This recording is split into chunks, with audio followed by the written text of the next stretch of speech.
안녕하세요. 아마 오늘 문제 풀면서 힘이 좀 드셨을 거예요. 제가 이 문제는 지금부터 사실 잘 쓰기는 어렵지만 지금부터 준비를 해둬야 3순환, 4순환에도 또 한번 낼 거거든요.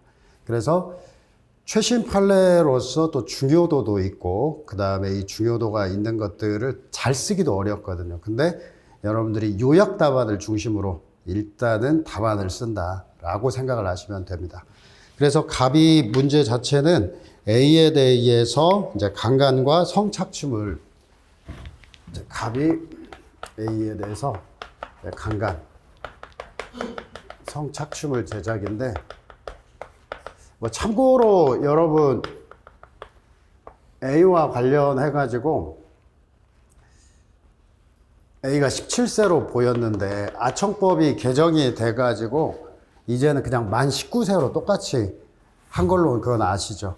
예전에는 19세 당해에 19세에 도달한 자는 제외 얘기를 했는데 지금 이렇게 바뀌었습니다. 자, 다시 이어서 이제 아청법에서 그래서 강간과 성착취물 제작이고, 두 번째, A는 자신이 성폭행 및 불법 촬영당한 사실을 고소하고자 2025년 2월 20일 13시경 갑이 운영하고 있는 PC방에 몰래 들어가 A 소유의 US 메모리 카드를 갑의 휴대폰에 연결, 성착취물 동영상을 포함한 핸드폰 갤러리에 있는 사진과 동영상 파일을 전부 복제했다.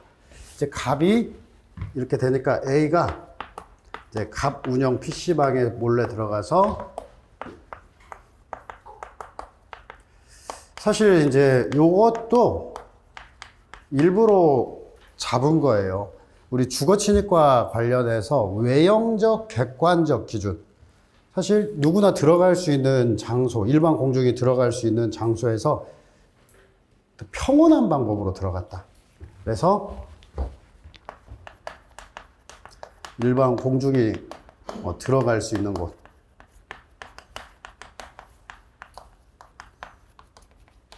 평온한 방법으로. 이런 것들도 한 번 정도는 언급을 해줘라. 바로 최근에 사진 촬영, 그 다음에 수사기관의 비밀로그, 이런 것 할 때도 판례가 계속 언급을 합니다. 일단은 수사기관의 행위가 범죄는 아니다 라고 하는 측면을 강조를 해가지고 얘기를 했는데, 사인의 위수중 파트에서도 이런 부분이 또 들어갈 수가 있겠죠. 그래서 갑의 휴대폰에 저장된 이제 정보를 A가 자신의 USB에 이제 복제를 해서 이 복제 파일을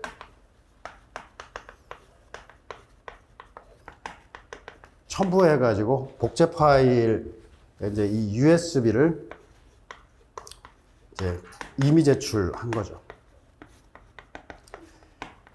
이게 최근 판례와 관련해서 원본을 내는 게 아니라 이렇게 복제본을 이미 제출했을 때 이걸 이제 어떻게 취급할 거냐라고 하는 문제가 하나가 제출이 되고요. 그래서 이 아청법 위반으로 고소를 했고, 이 메모리 카드를 이미 제출물로 압수했다.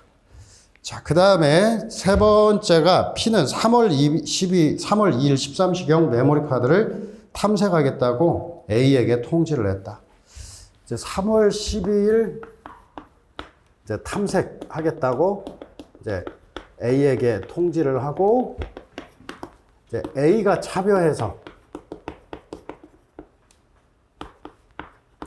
진행을 하게 되는데, 거기에서 이제 두 가지 파일들을 나오죠. 기억, 이 성착취물 영상. 사실 이 성착취물 영상을 전문 증거로 했을 때는 두 가지. 성착취물 제작에서는 존재 자체가 문제가 될 거고, 강간을 입증을 하게 됐을 때는 현장 사진에 해당할 수도 있어요. 현장 사진. 혹은 이제 현장 녹음이 또 될 수도 있고, 그래서 강간을 입증 취지로 하면 범행 현장을 촬영한 거고, 반면에 성착취물과 관련해서는 그 존재 자체가 문제되는 경우 이렇게 될 수 있죠. 한번 메모는 해보겠습니다. 강간과 관련해서는 이른바 이제 현장 사진과 현장 녹음,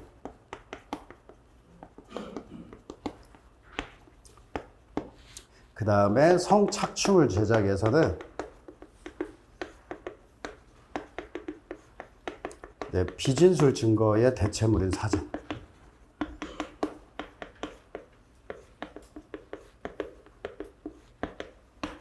이렇게도 갈 수가 있을 것 같습니다. 그래서 논점을 계속 연결시킬 수가 있어요.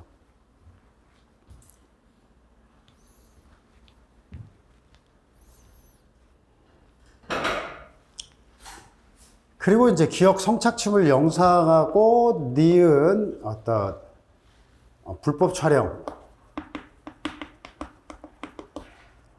뭐 사진 20여 매가 있는데 이제 이 부분에 대해서는 이제 압수 목록도 교부를 했고, 그걸 A에게 교부를 했는데, 그러나 니은 불법 촬영 사진에 대해서는 교부하지는 않았고, 이걸 이제 전체를 수사기관의 이제 컴퓨터에 복제를 했다. 원래 이렇게 이제 복제를 한 것 자체가 압수에 해당하는데, 여기서 이제 쟁점이 사실은 원래 니은에 대한 압수가 이제 관련성은 없는데 적법하다고 본다면은 이 니은번에 대해서도 압수 목록을 교부를 해야 돼요. 그때는 A한테 교부하면 됩니다, 사실은. 그래서 그 부분도 하나 쟁점으로 이제 우리가 생각하기 좀 어려운 쟁점인데요. 다뤘고, 그 다음에 이제 네 번째에 2025년 3월 15일 카메라 등 이용 촬영죄에 대한 영장을 별도로 발부받아 적법하게 사전 통지를 했다.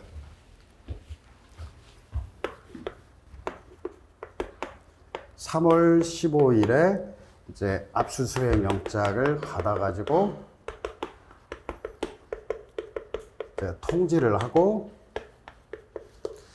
갑에게 통지를 했죠. 그 다음에 이제 갑의 참여하에 3월 22일에 이제 복제 파일 전체를 탐색을 했고,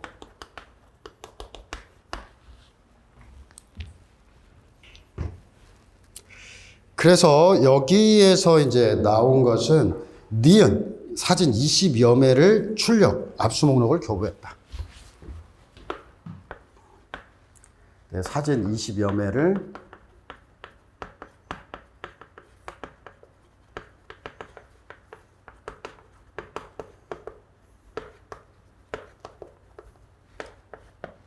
아마 이제 이렇게 봤을 때 읽어보면서 어디서 다 본 듯한 그런 판례들이 결합이 돼 있는데, 쓰기는 좀 난감한 그런 입장이죠. 어디서 어디를 풀까? 뭐 최선을 다해서 풀어보면 됩니다. 근데 이제 첫 번째가 이제 항상 얘기하면은 이걸 묶어가지고 한 30점으로 낼 수도 있어요. 1, 2, 3, 4번을 그냥 묶어가지고 30점, 뭐 한 35점. 지금까지 문제 보면 한 문제에 제일 길었던 게 40점짜리가 있었던 것 같아요. 2회인가?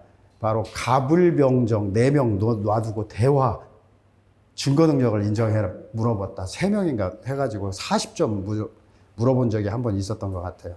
근데 한 이 정도를 통으로 물어보면은 한 35점에서 40점 가까이도 갈 수가 있어요. 실제 시험에서는. 그래서 이제 첫 번째의 질문이 사례 2, 3에서 메모리 카드를 압수한 절차. 갑이 보유하고 있는 원본이 아니라 복제해온 사본 파일을 압수한 점을 포함하여 안 써주겠죠?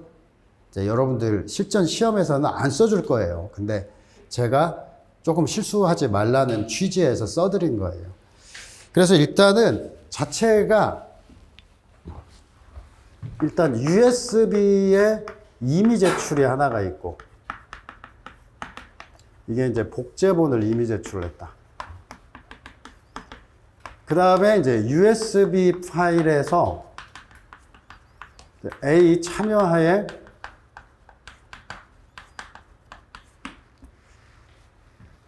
이제 탐색을 하는 부분. 그 다음에 이제 새로운 영장을 받아서 이제 복제본 탐색하는 거. 사실 여기에서 이제 보면은 그건 하나 있을 것 같아요. 우리가 1영장으로 압수를 했는데 무관 정보가 포함이 되어 있는데 이거 수사기관 컴퓨터로 복제를 했다. 그리고 이 복제본을 1영장으로 혹은 새로운 영장을 발급받아서 했을 때 뭐 1영장이 있었으면은 이미 효력을 상실했다 이런 얘기를 먼저 해줄 수가 있겠고, 근데 그 사건과 비슷하긴 한데 이미 제출된 것을 별도로 영장을 받아 탐색을 한 거거든요. 그러면 삭제 폐기 해야 되고 압수되지 않았다라고 하는 점, 이쪽은 이제 뭐 무관 정보에 대해서 두 가지 쟁점이 있을 것 같아요. 네, 삭제 폐기 대상이 될 뿐.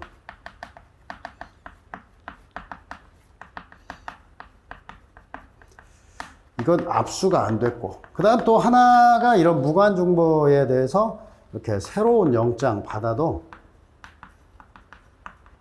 영장 받거나 증거 동의를 하더라도 위법성이 치유가 되지 않는다 라고 하는 점이 또 하나 포인트로 또 들어갈 것 같아요. 근데 이 두 가지는 이제 뭘 어디다가 써야 되느냐, 요것도 이제 조금 나눠 봐야 되는데, 사실 팔레트 가게 때 설명을 했어도 이거 기억을 할 수 있다는 것은 놀라운 일이죠. 놀라운 일이죠. 그래서 기본적으로 여기에서 이 이미 제출, 이 USB 복제해서 몰래 들어가서 이렇게 돼 있는데, 판결, 최신 판례에서 판결 요지 보면은 언급은 돼요. 사인이 위법하게 수집한 증거라고 하던 점이라고 하는 게 언급이 되고, 제가 그 사이에서 필기를 해드렸어요. 사인의 위수죽이 일론점이다 라고 하는 거. 그러니까 사인의 위수죽도 들어가는데, 이제 첫 번째가 이 몰래 훔쳐 가져온 점. 이게 이제 사인의 위수죽.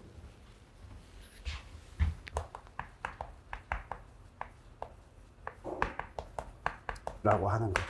그리고 이제 원본과 사본에 대한 문제가 또 하나가 있을 것 같고요.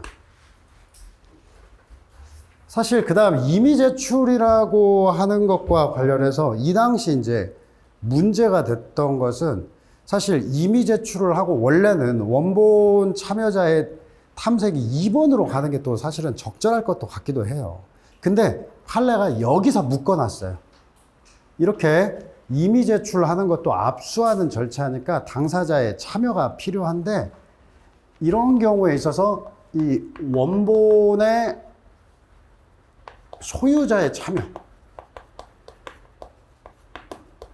하는 것들이 이 사본의 복제본의 제출과 관련해서 세트로 문제가 되고 있더라 라고 하는 것까지 기본적으로.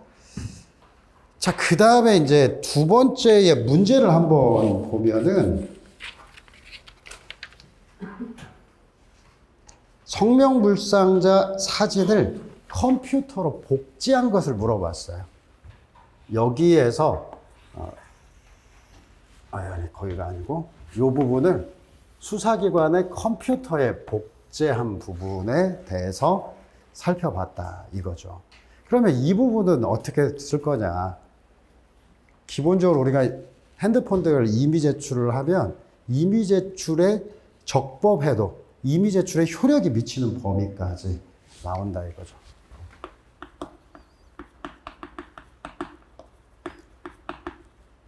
효력이 미치는 범위. 앞쪽에서는 이거 이미 제출까지 이어져야 되는데, 이쪽에서는 이제 이미 제출이 적법했을 때 이미 제출에 효력이 미치는 범위. 그러니까 어려운 거죠. 그래서 여기서는 인적 관련성, 객관적 관련성. 이 두 가지의 문제가 이제 기본적으로 되고, 또한 마찬가지로 이제 A의 참여. 이것에 대해서 이제 갑의 참여가 필요한 거 아니냐라고 했을 때 A의 참여가 필요하다. 이게 사실은 1번하고 겹칠 수도 있어요. 제가 볼 때는 사실 이렇게 문제를 쪼개서 내기가 적절하진 않아요. 근데 판례가 이미 제출 자체 어떻게 보면 막 섞여가지고 나와 있는 상황이기 때문에 하는데 일단 A의 참여. 앞에서 본 것 같이 A의 참여로 똑같은데 여기에서는 니은 부분에 있어서 압수목록 교부가 안 됐다는 점이 지적이 돼야 되는 거죠. 여기서 그러니까 두 가지, 이것과 요거. 그리고 이제 마지막으로 아까 세 번째는 얘기를 했으니까 그러니까 전체 지금 개요를 짜는 것도 쉽지가 않아서요. 일단 개요를 한번 짜놓는다. 그래서 실제 사건도 마찬가지로 강간 및 아동 성착취물 제작 요것의 피해자가 그러니까 내가 보면 이제 이렇게 그때는 약간 가출팸 비슷하게 가출팸까지는 아닌데 가출팸 비슷하게 애들 이렇게 불러다가 이렇게 했던 친구. 그러니까 이제 피해자도 사실 한 명이 아니고 피해자 2명 정도가 이거 어떻게 하냐. 이거 계속 우리 질질 끌려다니고 이거 팔아먹고 하면은 안 되겠는데. 그래서 둘이 집에 들어가서 컴퓨터에 저장된 걸 복사해 오는 거예요, 실제로는.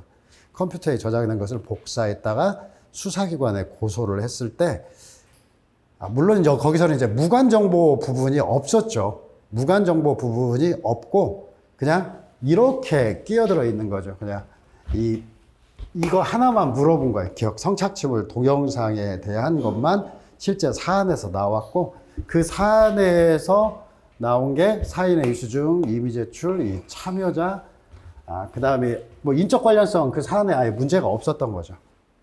그래서 한번 1번을 사인의 위수중은 실전에서는 더 확실하게 줄일 수 있으면 확실하게 줄여주세요. 그래서 일단 사인이 위법하게 수집한 증거지만 이 형량상 그 자체가 문제는 없다라고 하는 거. 그래서 증거 능력을 안 묻고 여기서는 수집 절차를 물어봤는데 사인의 위수중 그대로 갖다 쓰면 돼요. 그러니까 적법 절차 원칙, 이른바 사인의 위수중은 최근에 우리 판례가 아예 얘기하는 게 어떤 사인 간의 기본권 충돌. 그래서 우리 판례가 꼭 얘기하는 게 어떤 기본권 보호 의무. 그 다음에 이제 규범조화, 정보자기 결정권이라는 얘기를 해서 규범조화적 해석. 그래서 이 형량, 개인의 사생활 영역에 관계된 증거의 제출이 곧바로 금지되는 것으로 볼 수 없고 법원으로서는 효과적인 형사소출, 형사소송에서 진실발견이라는 공익과 개인의 사생활 보호 이익을 비교 형량에서 결정해야 된다. 이렇게 했는데 여기에 있는 힌트는 최근에 점점 더 헌법에서 기본권 충돌의 법리, 기본권 보호 의무를 얘기하는 건 헌법이 직접 적용되는 건 아니지만 실정법 규정을 간접 적용한다 했을 때 국가는 기본권 보호 의무가 있기 때문에 사인 간의 기본권 충돌을 방치할 수는 없고 간접적으로나마 실정법을 통해서 적용해야 된다라고 하니까 일단 기본권 보호 의무 키워드로 일단 생각을 해서 검토를 보면은 뭐 사인 간의 기본권 침해 행위 보호 의무가 있으므로 뒤에가 사실은 쓰기가 너무 어려워요. 그래서 그냥 아예 어떤 기본권 충돌, 규범조화적 해석이 필요하다. 이렇게 그냥 바로 들어가도 괜찮을 것 같아요. 형사법 교수님들도 최근에 헌법 공부를 많이 합니다. 그러니까 그냥 여기 있는 걸 쓰기 어려우면은 어떤 기본권 충돌에 대해서 규범조화적 해석 필요하다. 아예 대놓고 그냥 해서 서술해 주시면 되겠습니다. 그래서 학설도 뭐 긍정설, 부정설도 있는데 그 다음 내 견해 그냥 바로 쓰고 우리 판례 역시 사생활 영역에 관계된 모든 증거의 제출이 곧바로 금지되는 것이라고 볼 수 없고 이렇게 쓰기가 쉽지 않으니까 뭐 효과적인 형사소추 하나만 그 다음에 뒤에 사생활 보호 이익 비교 형량에서 결정해야 된다라고 해놓고요. 자, 그 다음에 이제 두 번째, 임의 제출물 압수는 여러분들이 이제 완벽하게 숙지해야 돼요. 최근 한번 시험 보세요. 임의 제출물 압수가 계속 나와요. 그냥 나와. 임의 제출물 압수가. 자, 여기저기 섞여가지고 일단 임의 제출. 그래서 임의 제출은 기본적으로 조문 한 번. 소유자, 소지자, 보관자가 임의로 제출한 물건 영장 없이 압수할 수 있다. 자, 그리고 이제 현행범 체포가 있으면 현행범 체포 현장에서도 임의 제출이 가능하고 이때에는 사후에 영장을 발부받을 필요가 없다. 자, 그 다음에 소유자, 소지자, 보관자. 여기서 쟁점은 소유자이냐가 사실은 쟁점 중에 하나입니다. 그렇기 때문에 이 부분 하나. 복제물과 원본의 차이점이라고 하는 거 있고. 자, 그 다음에 제출의 임의성도 써놓긴 했지만 여기서 문제될 건 없어요. 고소하면서 제출했으니까. 그래도 이것도 한 꼭지가 또 바로 수사기관의 우월적 지위에 의해 강제적 압수가 행해질 우려가 있다. 제출의 임의성이 합리적 의심 없는 정도로 증명돼야 된다. 그래서 거기 답안에 전자정보는 무정형의 관여. 여러 번 재복제되어도 원본과 복제 전자정보가 독립하여 존재할 수 있다라고 하는 거. 그래서 이제 다음 페이지에 또 볼드로 전자정보를 제3자 소유의 정보 저장 매체. 그냥 A가 이를 복제하여서 제출했다. A는 해당 메모리 카드의 소유자에 해당한다라고 하는 거. 이런 거 외울 수밖에 없어요. 우리 처음에 임의 제출물 압수에서 교수가 제자 사진을 찍으니까 제자가 항의를 해서 건네받아 제출한 거 소지자로 봤잖아요. 뭐 이런 걸 어떻게 길게 설명합니까? 피해자로서 건네받아 소지자다. 자, 스스로가 자기의 USB에서 복제를 해서 자신의 USB를 냈기 때문에 소유자의 임의 제출이다. 점수가 여기에 기본이 들어갈 것 같아요. 그리고 그 근거에 바로 전자정보는 무정형의 관념이래요. 그래서 여러 번 복제도 될 수 있고 원본과 복제된 전자정보가 무정형의 관념으로서 원본과 복제본이 독립하여 존재할 수가 있고 그래서 이제 여기서 얘기한 게 뭐냐면 판례는 여기서도 수집 과정에서 사인의 위법 수집 증거라는 점과 이 사람이 소유자라고 하는 점은 양립하지 못하는 개념은 아니다. 그건 사인의 위수중 편으로 처리를 하고 몰래 들어가 복제했다는 건 사인의 위수중 편으로 그냥 별도로 얘기하고 여기에 있어서는 별도의 독립된 복제본의 소유자가 될 수가 있다. 라고 하는 점을 얘기한 거예요. 판례에서. 그걸 양쪽으로 쪼갠 겁니다. 실전에 가가지고는. 자, 그리고 이제 사실 4번은 1번에 들어가야 되느냐, 2번에 들어가야 되느냐, 문제가 좀 있을 것 같아요. 근데 거기다가 1, 2번에 함께 들어간다고 생각하면 돼요. 1, 2번이 다 논점인데, 이제 배점이 앞쪽에 좀 더 붙여놔가지고 했지만, 사실은 이제 문제를 쪼개려고 하다 보니까 이렇게 됐어요. 근데 여러분들은 그냥 함께 따라다닌다. 그래서 원본 소유자, 일단 이런데 차분해야 돼요. 이 판례에서도. 당사자의, 자, 전자정보의 임의 제출 과정도 압수수색 과정이기 때문에 당사자의 참여권 등이 보장이 돼야 되고. 자, 첫 번째. 자, 전자정보도 압수수색 대상이므로, 그 다음에 두 번째 줄, 당사자의 참여권 등이 보장돼야 된다. 이 정도. 이때 참여권이 보장되는 당사자, 두 번째 꼭 들어가야 되니까 외형적, 객관적으로 보아. 압수 근접 시점까지 지배 관리 혹은 관리 처분권을 행사한 자. 우리 더 쓸 수도 있어요. 소유권을 포기하거나 제3자에게 양도하지 않은 경우까지도 있는데 일단 압수 근접 시점까지 지배 관리, 관리 처분권을 행사한 자다. 자, 그래서 나번에 원본과 복제본이 완전히 동일해도 여기까지 다 쓰기는 무리가 있고 오직 원본 전자정보의 관리 처분권자의 참여를 배제할 목적으로 복제본을 제출하는 경우와 같이 현저히 부당한 사정이 존재하지 않는 한 복제 전자정보 임의 제출자의 뭐 참여로 충분하다. 이 정도까지. 제가 이건 거기 저도 이거 요약하는데 힘들었어요. 사실 시간이 좀 많이 걸리더라고요. 그러니까 지금까지 존재했던 것도 아니고 기존의 이 판례를 가지고 판례에서 어떻게 보면 주옥 같은 키워드들을 안 버리고 어떻게 살려낼까? 이거 하나 뭐 어차피 저야 외우면 상관이 없는데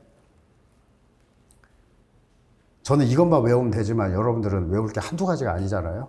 그리고 이거 외웠다고 또 답안지에 시간 내에 쓸 수가 있는 것도 아니고 그래서 요약을 좀 했어요. 그래서 여러분 뒤에 요약 답안지에 거기 요약 답안지의 이쪽 이때 참여권이 보장되는 당사자는 외형적, 객관적으로 위쪽입니다. 압수 근저시 전까지 압수물, 지배관리, 관리처분권을 행사한 자 또한 원본과 복제본은 독립하여 존재할 수 있는 바 오직 원본 전자정보의 관리처분권자의 참여를 배제할 목적으로 한 경우와 같이 현저히 부당한 사정이 존재하지 않는 한 복제본이라고 써서 제출자만이 실질적 피합자로 봐야 된다. 여기까지가 쓰면 사실은 위대합니다. 근데 거기다 하나가 뒤에다 이제 붙여서 무한항까지는 빼도 복제 유통에 가능한 전자정보 일일이 아니면 전자정보에서 복제 전자정보에서 일일이 관리처분권자를 참여시키는 것은 현실적으로 불가능. 이건 안 써도 현장성과 밀행성, 우리 판례가 직시성이라는 표현도 좋은데 우리가 잘 안 쓰기 때문에 그냥 좀 더 직관적으로 잘 다올게. 현장성과 밀행성에 반한다. 일일이 이 정도만 일일이 원본의 어떤 관리처분권자 아니면 뭐 원본 소유자의 참여를 인정하는 것은 현장성과 밀행성에 반하기 때문이다 라고 하는 거.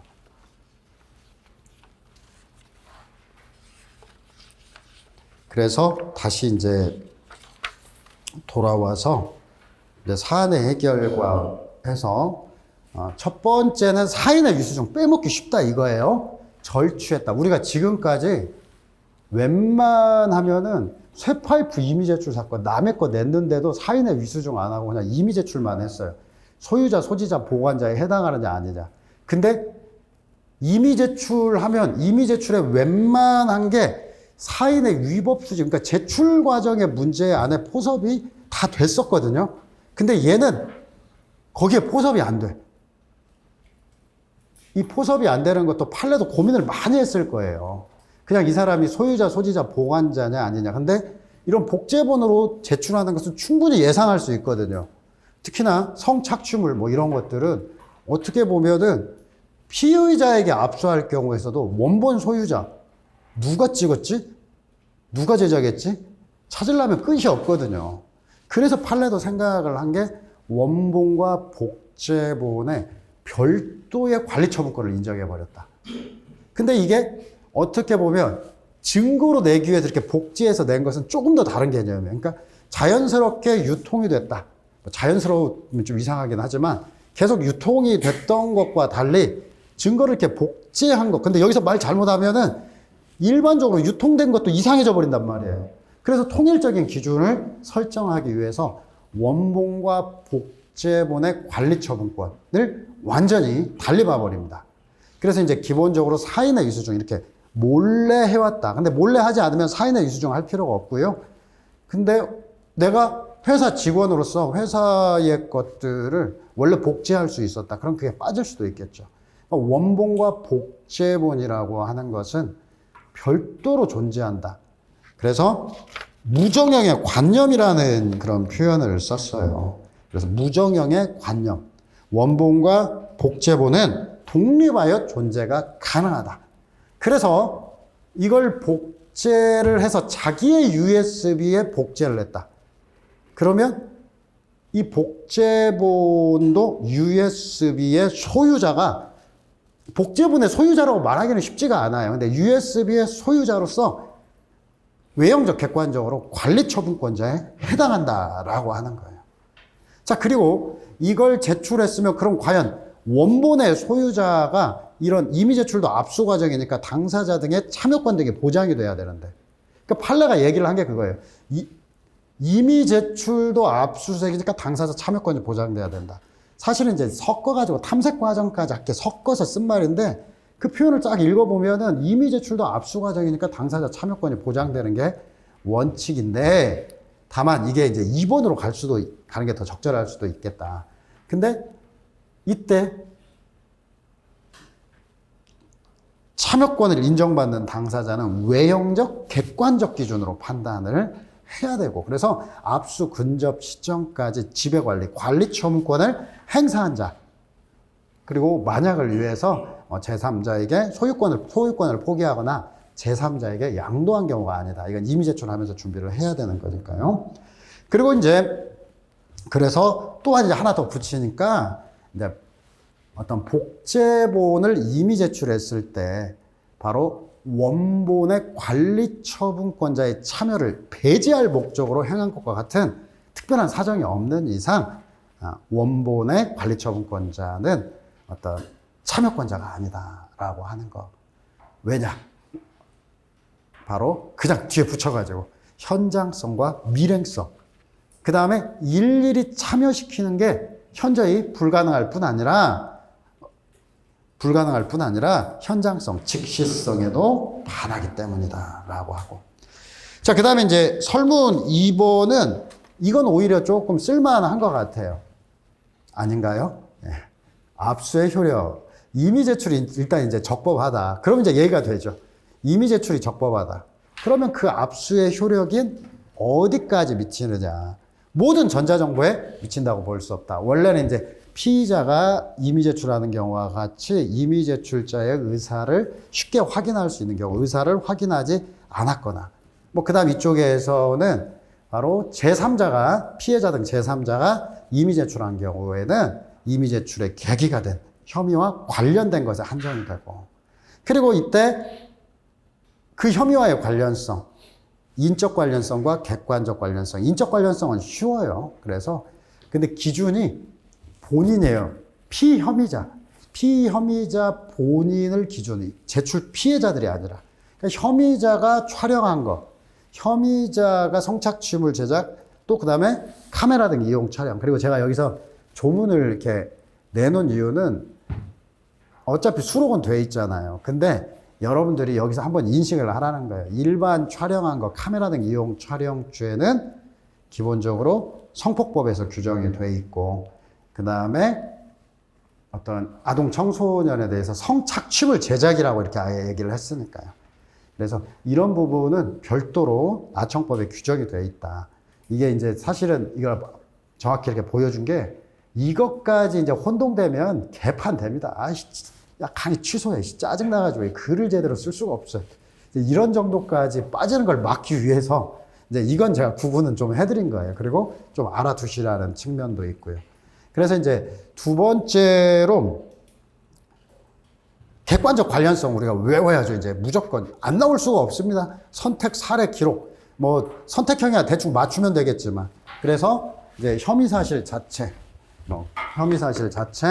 기본적 사실이 동일한 거. 여기까지는 그냥 쓸 수가 있고요. 그 다음에 이와 동기, 경위, 수단, 방법, 수방시장 해가지고 시간, 장소와 관련한 이제 간접 증거, 정황 증거인데 이제 이 사이에 최근에 이제 들어가 있는 게 뭐냐면은 자백의 진실성을 담보하는 보강 증거도 있고, 처음부터 압수수색의 계기가 된 혐의가 상습범이라면 상습성 인정 자료라고 하는 것도 들어가 있는데, 여러분 잠깐 서브 자료에서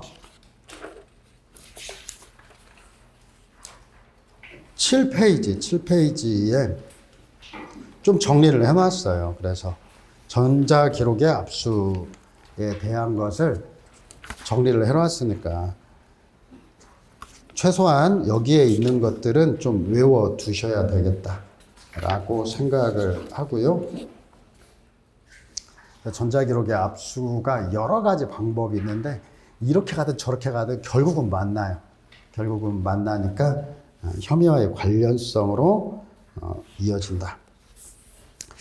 자, 그 다음에 이제 객관적 관련성과 관련해서 이렇게 혐의 자체는 강간 및 아동 성착취물 제작에 대한 거. 그러면은 이에 대해서 카메라 등 이용 촬영 일자도 일부러 빼놓게 됐는데 일단은 동기. 그러니까 여러분들이 이제 이건 스스로를 믿고 해야 돼요. 예를 들면은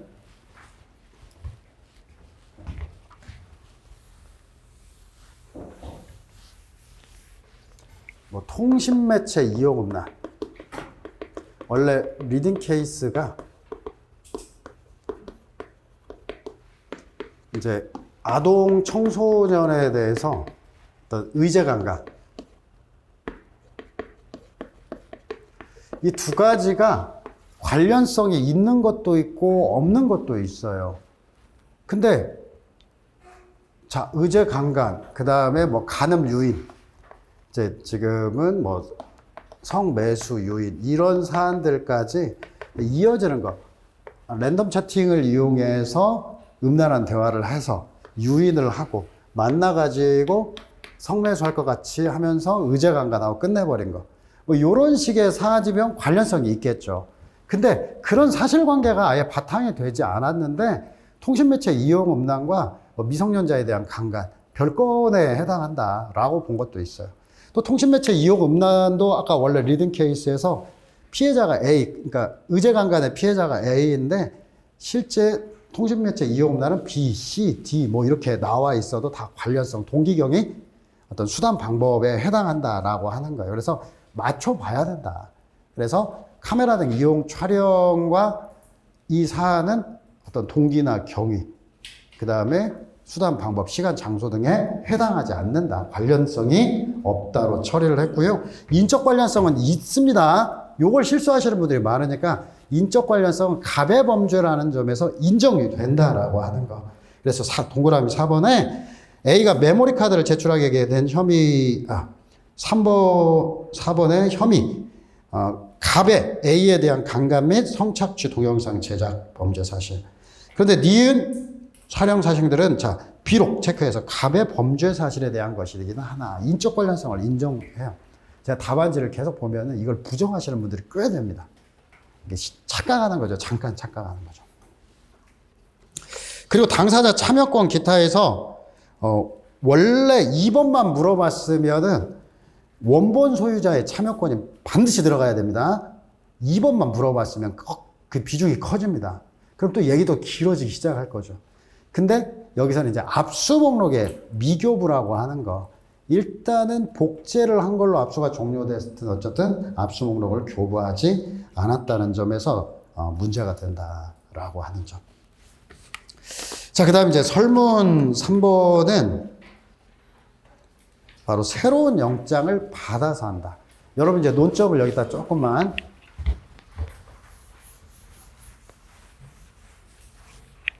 자, 1영장으로 이제 유관 정보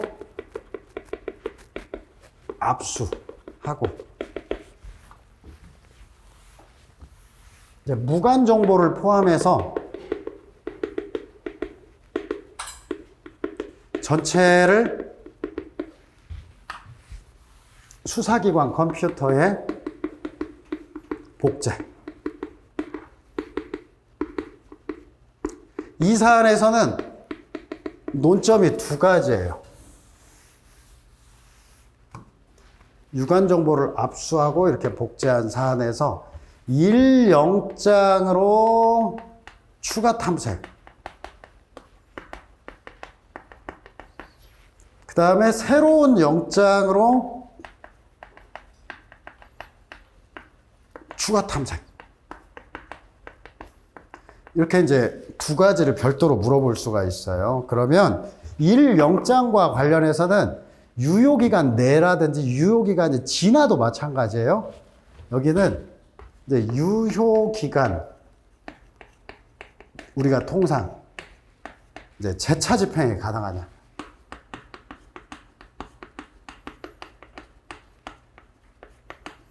허용 여부.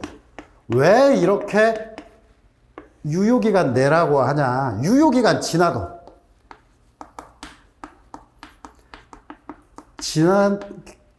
지난 사한도.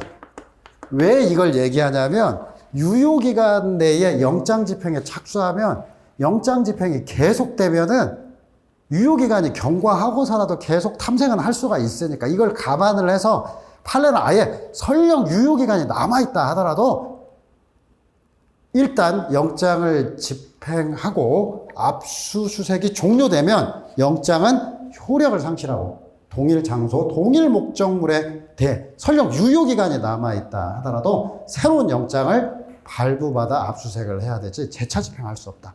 그 얘기를 하는 거예요. 그러니까 여러분들이 포인트를 일부러 정확히. 제가 이것까지는 이번 순환에 못 냈어요. 안 냈어요. 왜냐하면은 우리 1순환에도 했고, 이제 뒤에도 한 문제 정도는 또 남겨놔야 될 거 아니겠습니까? 그래서 이 사안은 이제 뒤쪽으로 가서 풀어볼 거고, 특히나 오늘 1회는 제가 이번 순환은 안 냈지만 4순환에는 너무 중요한 판례니까 어떻게든 또 다시 한번 출제를 할 겁니다. 그리고 이제 두 번째는 이 무관 정보와 관련해서는 이제 삭제, 이제 폐기 대상일 뿐.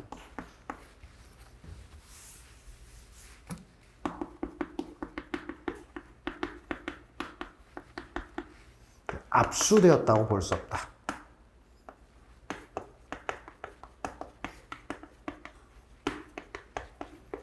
그래서 이 두 가지를 서술해 주는 건데, 새로운 영장으로 이제 추가 탐색은 뒷부분밖에 없죠. 거기다가 하자치. 여기서는 이제 무관 정보는 이제 삭제 폐기. 이거 플러스 사후의 영장으로 사후 영장, 위법성 혹은 증거 동의를 받았다고 해도 치유되지 않는다. 이 두 가지를 써주는 거고 이쪽에 준해서 답안지가 나온 거예요. 문제 자체가. 그쵸? 새로운 영장은 없으니까. 기존도 초초는 이미 제출했으니까.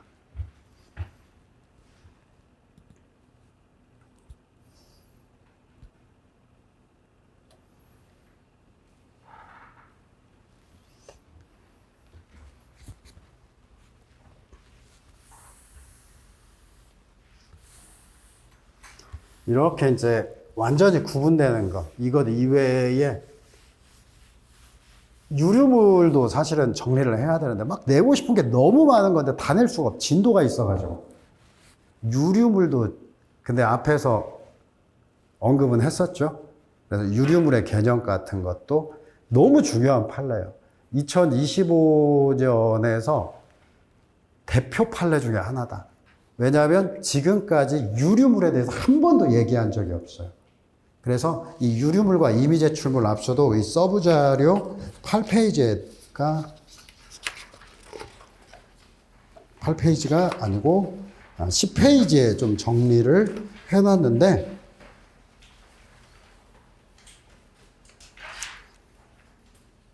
이미 제출물 압수 세트, 유류물의 압수 세트.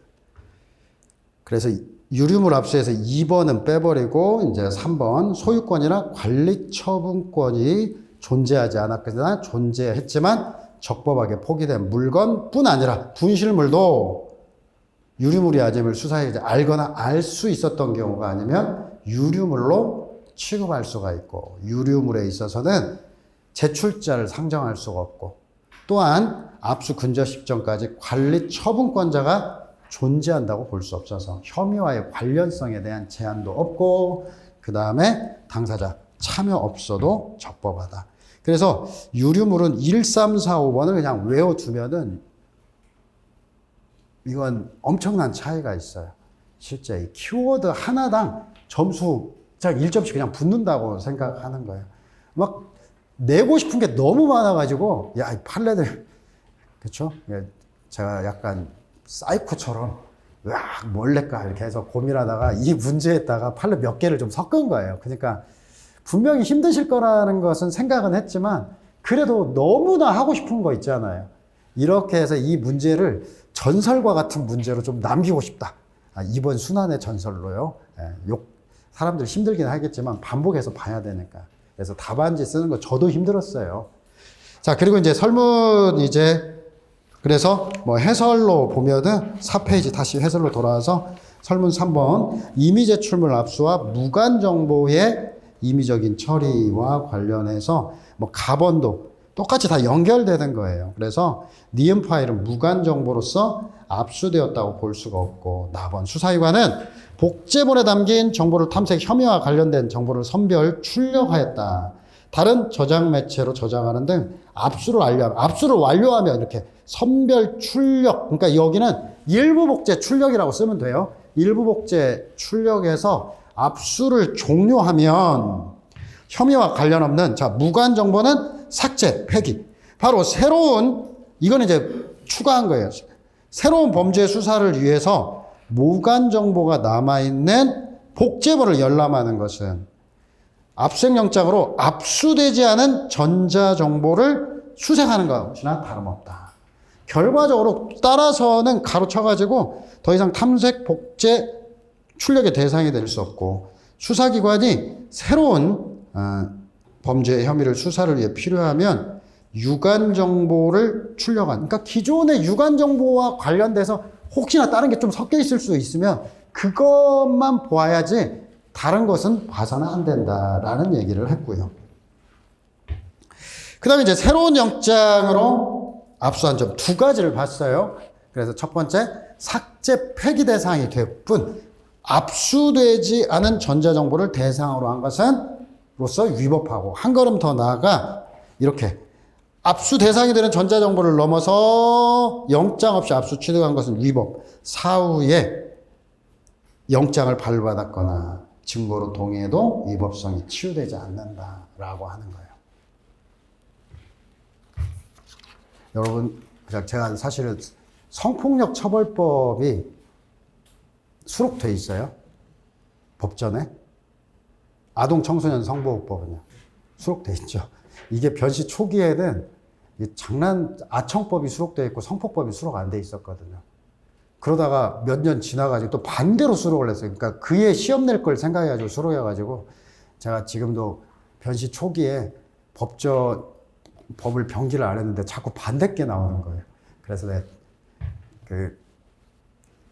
다 찾아봤는데 수록 법률이 보이지가 않는 거예요. 제가 인터넷. 그래서 혹시 좀 걱정을 했는데, 4번 문제에서 한 가지, 이것도 이제 아청법에서 원래 증거보전과 관련해서 전형적인 거예요. 이게 2013년에 한 번 나오고, 변시에서 이외에 이제 사법시험에서도 한 2번 정도 나온 게 바로 참고인.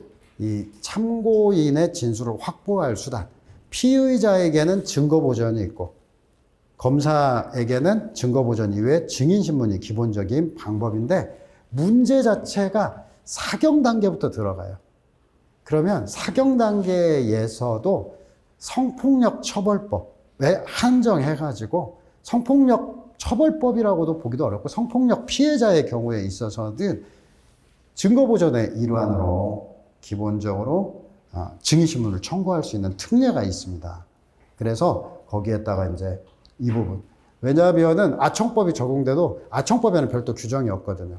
강간이라든지 이런 것들은 성폭력 범죄에 해당해서 이 부분에 대해서 별도로 증거보전을 청구할 수 있다. 길게 쓸 필요 없고요.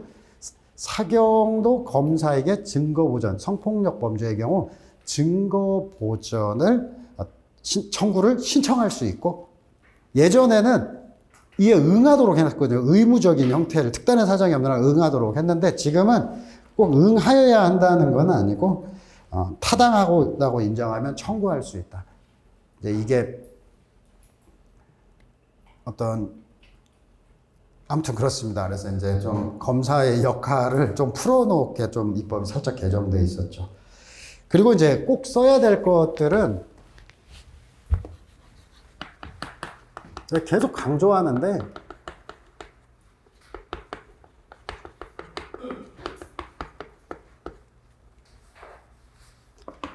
(184조) 2항과 221조의 이 사항을 꼭 써줘야 돼요. 이게 핵심이에요. 판사는 어떤 법원 또는 재판장과 동일한 권한이 있다. 우리는 개념 법학으로서 용어가 중요하다. 수임 판사인데 법원 또는 재판장, 즉 수소법원에 준하여서 강제 처분도 가능하고 뭐 절차도 보장이 되고 강제 처분도 가능하다라고 하는 것으로 연결이 되는 거예요. 특히 강제 처분, 감과 구비. 근데 또 제가 한번 보겠습니다. 이걸 또 다른 거 열심히 쓰고 이것만 빼면 점수가 반타작 이하로 떨어져 버리는 거예요. 이걸 꼭 써줘야 돼요. 이게 핵심 조문이에요. 나머지는 적당하게 대충 봐가지고 뭐 조금씩 요약해서 쓸 수가 있는데 얘는 잘 써줘야 되거든요. 근데 이게 별거 아닌 조문이라고 해서 다른 조문만 막 사유를 서면으로 소명을 해야 되는 거 이런 것들 뭐 증인신문 지체 없이 검사 송부 이런 거나 막 하고 통지해서 참여하도록 보장해야 된다. 뭐 이런 것들을 길게 쓰는데 별 의미가 없어요. 의미는 좀 있긴 있겠죠. 근데 핵심은 요겁니다. 요거. 그래서 자, 이 정도까지. 자, 피의자는 뭐 1회 공판기일 전이라도 판사에게 청구하여서 증거보전의 일환으로 증인신문을 청구할 수 있다. 뭐 사유는 소명해야 되고 뭐 이런 정도로 간단히. 그래서 사유를 소명하여 그러면 뭐 184조 1, 2항 하면 딱 끝나는 거예요. 그 다음에 이제 들어가는 게 이때에 판사는 법원 또는 재판장과 동일한 권한이 있기 때문에 수소법원에 준해서 감치, 과태료, 구인, 소송비용 부담 등을 통해서 어떤 출석을 강제할 수 있다라고 하는 거. 그리고 이제 답안에 뭐 쓰는 건 좀 기술적인데 증거보전과 증인신문 양자의 뭐 차이점에서 뭐 주체나 뭐 대상은 됐고 열람등사와 불복에 대한 문제들을 마지막에다 이제 살짝 붙여놨어요. 자, 그래서 이 부분도 여러분들 그 예시답안에서 작지만 어떤 수사기관 뭐 피의자가 취할 수 있는 수단에서 사쪽에 184조 2항 꼭 써야 된다. 그리고 검사의 대응 수단에서 221조의 2 사항을 꼭 써야 된다. 제가 이거 그렇죠. 221조의 2 사항을 꼭 써야 된다. 이게 핵심이고 나머지는 강약을 들여서 양념처럼 사용하면 된다. 라고 보시면 되겠습니다. 일단 첫 시간은 이렇게 마치고 여러분들 고생 많으셨습니다. 힘들게 쓰시느라고 진짜 힘들었을 것 같아요. 제가 요약하는데도 힘들더라고요. 어떻게 이제 저는 여러분들에게 최종적으로 이 정도를 기준으로 암기를 해야 된다라고 하는 것 때문에 고민하고 좀 더 줄이고 하다 보니까 이것도 좀 시간이 많이 걸리더라고요. 근데 실제 그런 대비 없이 답안을 쓰면은 좀 혼돈 상태일 건데 그래도 이게 이 사례를 통해서 여러 가지를 정리하셨으면 좋겠습니다. 네, 잠시 쉬겠습니다.